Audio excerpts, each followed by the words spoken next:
Palestinian advocates and non-Jews who oppose Israeli crimes against humanity and the Zionist subversion of the American government and political process often attempt to shield themselves from false accusations of anti-Semitism by embracing and applauding anti-Zionist, ultra-Orthodox Jews. This is a potentially fatal mistake because the anti-Zionist Haredi Satmar and Neturei Karta Jews they support are even worse than the secular Zionists and have set up political Zionism to serve as an intermediary period in the apocalyptic transition to the Messianic age they have well planned out, during which all Gentiles and most Jews will be exterminated in order to cleanse the world of the evil shells of Kelipot, meaning the blood of Gentiles. These Kabbalists outwardly reject political Zionism in favor of Messianic Zionism in an attempt to turn the world against the secular nation of Israel and fulfill the prophecies of a great slaughter of Israeli Jews and Gentiles in World War III, which, in their view, must precede the arrival of the Messiah. They believe the secular nation of Israel is a necessary precursor to Messianic Israel, and that it will play its role by being destroyed in war together with the Gentile nations. Rebbe Joel Teitelbaum was the most prominent member of this apocalyptic messianic cult and the highly regarded leader of the supposedly anti-Zionist Satmar Hungarian Hasidic Jews, who comprise the largest sector of anti-Zionist Jews today. Most religious Jews are not ultra-Orthodox and fully support political Zionism, as do most secular Jews, who represent the largest percentage of the Jewish population in the world. Teitelbaum was a quite duplicitous figure and has quite an interesting background for a self-declared anti-Zionist. The anti-Zionist Jews were in fact behind the political Zionist movement and needed it to fulfill their ultimate messianic plans. The father of political Zionism, Theodor Herzl, was, like Teitelbaum, a Hungarian Jew. Zionist and Hungarian Jew Rudolf Kastner and Nazi Zionist Adolf Eichmann collaborated to rescue Satmar Rebbe Teitelbaum from the Bergen-Belsen concentration camp at the same time that they conspired together to deport hundreds of thousands of non-Zionist Hungarian Jews to their deaths. This would not have happened if Teitelbaum was a sincere anti-Zionist, because Kastner was only interested in saving Zionist Jews and helped to mass murder and persecute anti-Zionist Jews by misleading them to believe that the Nazis were simply relocating them. The supposedly anti-Zionist Rebbe Teitelbaum then moved to Palestine in 1946, where his daughter was already living, and thereby exhibited his true Zionist beliefs. It is interesting to note, and by no means coincidental, that the Nazis also rescued the Hasidic Lubavitcher Rebbe, Yosef Yitzhak Schneerson, who then appointed the Messiah of the Jews, Lubavitcher Rebbe Menachem Mendel Schneerson, as his successor. Rebbe Schneerson became a strong supporter of Israel and influenced the Israeli, American, and several other governments to sponsor and favor the Zionist cause. Both Satmar Rebbe Teitelbaum and Habadnik Rebbe Schneerson blamed the Jews themselves for the Holocaust and stated that it was God's punishment upon them for failing to study the Torah and instead embracing Marxism and Zionism. The whole anti-Zionist charade was a farce which was employed to further the Zionist cause, assist the Nazis in persecuting and murdering Eastern European Jews who were set up to oppose Zionism and become the human sacrifice. The Kabbalistic leaders sought to obtain the godly redemption which they believed would enable the Zionist cause to succeed. They are again setting up Gentiles and European Ashkenazi Jews for another Holocaust in order to initiate the Messianic age, which both Teitelbaum and Schneerson insisted will soon commence after an even greater calamity than the Second World War has laid the Jews of Israel to waste together with the Gentile world. They believe all this is a good and necessary set of circumstances and cannot occur without the political Zionism they pretend to oppose in order to generate a war against it and leave them as heirs to the land and coming Messianic United Kingdom of Israel and Judea.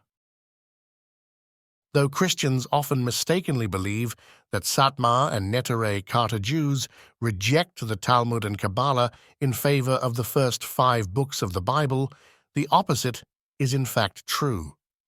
The Satmar Jews instead reject the Pentateuch in favor of Lurian Kabbalah, while the Perushim Neturei Carta Jews follow the Mitnagdim Kabbalah of the Gaon of Vilna, Elijah ben Solomon Zalman, and began settling in Palestine long before the political Zionists as part of their planned messianic conquest of the entire world. We will get to them later on. For now, listen to what Rebbe Teitelbaum said, which reveals that he was a Lurian Kabbalist who viewed Gentiles as if the spawn of Satan, Egyptians in Kabbalistic code, and the exile as a redemptive process that cleansed the world of the Goyim, and which would not be complete until every last Gentile had been exterminated. The Kabbalists believe the Jews will be in exile from God for as long as a single Goy is left alive, because the satanic Gentiles and their father Satan keep God separated from the Jews. Shaul Magid read Rebbe Teitelbaum's words to this effect. Point, for example, we read in his Divrei Yoel, which is his collected novella on the Torah, as follows. It is not sufficient that God took us out of Egypt. It is still necessary to remove Egypt from within us. For this we need divine help to get to its source and uproot Egypt from our insides. And this is even more true in other exilic residences. The demonic shell and ruler of that nation wants dominion over our bodies and wants to enter inside of us. We need divine aid to be safe from this, to separate ourselves. Therefore, it says, from amidst the nations. This is a general warning for all generations to distance themselves from the defilement of the nations and not to allow the demonic shells of that nation to enter us. This is the preparation for the Messiah, as was taught by Rabbi Isaac Luria. Now, this statement could easily have been said by a Zionist as well. We'll see where it kind of turns in on itself. The process of purification, which for Teitelbaum was the true messianic act, requires residing in exile, and through living separately from the nations, slowly excise Egypt from the midst of Israel. On this reading, diasporaism, for him, is the only true messianism. As Jewish historian Amos Funkenstein put it, and I quote, according to Teitelbaum, a catastrophe was imminent, after only which a few, the remnants of Israel, will survive to witness the true redemption. Indeed, Teitelbaum's whole argument is embedded in the apocalyptic premise that the true redemption through divine miracle is very close at hand. End quote. In addition to Chabad, Teitelbaum's community of Satmar are the most successful Hasidic groups in North America. But Teitelbaum is perhaps most widely known for articulating the most strident Orthodox opposition to Zionism, articulated at great length and with immense learning in his 2 major works. With Teitelbaum's claim that Zionism is a divinely ordained satanic manifestation that serves as the final test before redemption. My point here is that for Teitelbaum, Zionism is very much a part of the divine plan and very much a part of the impending messianic drama. He shares the notion that Zionism has a role to play in the messianic drama with the radical religious Zionist camp, the Cookians. The difference between Teitelbaum and Cook is that Teitelbaum sees Zionism as the Antichrist and not the Redeemer, that the proper response is not to dialectically envision how redemption can come from sin, but how redemption is the final eradication of sin through resistance. Teitelbaum viewed Zionism as a failure by design. Shaul Magid explained that Rebbe Teitelbaum believed political Zionism is a manifestation of political theology, in that it was an atheistic interpretation of the divine commandment for the Israelites to occupy the Holy Land. Teitelbaum argued that Zionism is the re-emergence of the satanic presence as supposedly happened when Satan sprang forth from the golden calf during the Exodus. According to Rebbe Teitelbaum, masses of Jews perished in the Holocaust as divine retribution for having embraced the satanic presence of Zionism, just as masses of Israelites were murdered for constructing and worshipping the golden calf of Satan. For Teitelbaum, the Holocaust was both good and necessary as a refining test and major component of the final redemption of the Jewish people, which would summon the Messiah. So we see that Zionism must be opposed by the Satmar Jews because it is satanic, but Satan is key to the redemption process that produces the Messiah by killing off the mixed multitude and the Goyim. As such, Zionism is an essential element of the Satmar plan for the present world and the world to come, and paradoxically, it was their job to ensure that Zionism succeeded, while outwardly opposing it to save and preserve their own souls and obedience to the 3 oaths of the Babylonian Talmud in Tractate Ketubot, folio 110, b through 111, a. Zionism was part of the plan and meant to be a transitionary phase, which would culminate in the destruction of the Zionists together with the nations that sponsor them, as well as those which oppose them. The Wikipedia page for Teitelbaum recounts his duplicitous and hypocritical actions during and after the Holocaust. In 1940, following the Second Vienna Award, Satmar again became part of Hungary. Prior to the Holocaust, Teitelbaum ignored the threats to the Jews of Transylvania and failed to engage in the preparation of rescue and aid plans. As the situation of Hungarian Jews became dangerous, Teitelbaum equipped himself and his closest circle with certificates or visas that would facilitate their escape to Palestine or the United States, while he thwarted all attempts at cooperation between the heads of the ultra-Orthodox communities and the Zionist organizations, which could have helped the rest of the Jewish community to escape. His daughter settled in Jerusalem, while he openly called on his followers to avoid immigrating to Palestine. Teitelbaum's attempts to leave Hungary were part of a broader general phenomenon, which attracted criticism even then of rabbis and other public figures fleeing the country.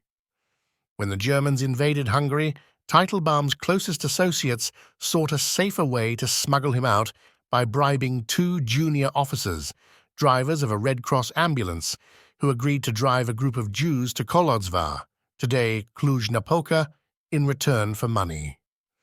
The travelers included his family and several wealthy families who paid most of the costs. The attempt failed, and Teitelbaum was arrested and sent to Kolodzvar ghetto. Faced with harsh living conditions, he asked his followers to try to transfer him to Budapest, or back to the ghetto of Satmar, where Jews were housed in residential buildings, but they were unable to fulfill his requests. Baron Fulop von Freudiger, director of the Orthodox congregation in Budapest, selected 80 rabbis and other prominent figures and paid for their inclusion in the passengers list of the Kastner train, which was to depart the state for a neutral country. Teitelbaum put himself on the list despite the fact that the evacuation was organized by a Zionist group. On the 30th of June, 1944, once negotiations with the Germans had been concluded, the passengers boarded a freight train that was planned to proceed to Switzerland, but was eventually diverted to Bergen-Belsen. The group was held in a special section in better conditions than those of other groups. Although the group included several notable figures, Teitelbaum was given special consideration. The group's physician exempted him from roll calls, and volunteers performed the tasks imposed on him. With the help of Kastner and SS officer Hermann Krumi, the final arrangements were made, and Teitelbaum was transferred to Switzerland with some Jews from the group. Upon his arrival in Switzerland, he was accorded preferential treatment by the authorities. Eventually, he decided to immigrate to Palestine. In August 1945, several hundreds of the Kastner train's passengers, Teitelbaum among them, left Switzerland for the port of Taranto in Italy. On the 30th, they boarded the ship Ville d'Oran, which arrived in Haifa in the morning of the 2nd of September. During his stay in Mandatory Palestine, he resided in Jerusalem at the house of his nephew and son-in-law, Lipa Meir Teitelbaum. When Joel Teitelbaum's institutions became bankrupt after a year, he emigrated to the United States. Though the flamboyant and dramatic Jews of Neturei Karta put on quite a show protesting political Zionism, they are themselves European and American colonizers of Palestine, who began to invade the land of Palestine long before the Zionists, and with the intent of eventually overtaking it and displacing the indigenous Palestinians. Their movement is all a grand illusion which misleads the Goyim to falsely believe that Neturei Karta is on their side, are opposed to Talmud and Kabbalah, and will stand by the Gentiles should the Messianic era commence. The truth is that Neturei Karta are the worst sort of Kabbalists, and in many ways mirror the heresy of the Shabbataians, whom they oppose merely because they believe their founder and spiritual leader, the Gaon of Vilna, was the true Messiah son of Joseph, and he declared that it would be 600,000 of his followers who would exterminate the Goy Amalekites and take Palestine exclusively for the Jews. They cite the same passages of the Talmud in Ketubot as the Satmar Rebbe, but generally stand against the Hasidim as proponents of magical practices who engage in Shabbataian and Frankist heresies and celebrations. But Neturei Karta Jews are no less desirous of the complete genocide of Amalek, including the Palestinians, and differ only in that they believe their sect and its cult leaders will bring this happy set of circumstances about for them and for them alone. They suspect the rest of Jews, who are heretics, apostates, atheists, and the mixed multitude in their eyes, will be cleansed from existence by their Messiah and gleefully await the day when this comes to pass. They believe the true Torah is the Kabbalah of their deceased chief, the Gaon of Vilna, Elijah ben Solomon Zalman, and that the 5 books of Moses are comparative trash that is meaningless until Kabbalistically understood through gematria and the oral tradition. They also believe Jesus Christ is Satan, and Gentiles are literally the children of Satan, the Kelipot, who must be wiped clean from the world and remembered no more.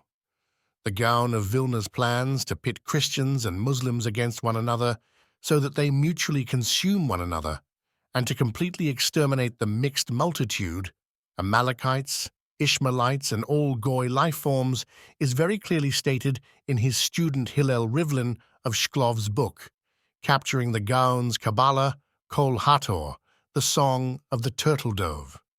Neither the Hasidics nor the Mitnagdim reject either Talmud or Kabbalah.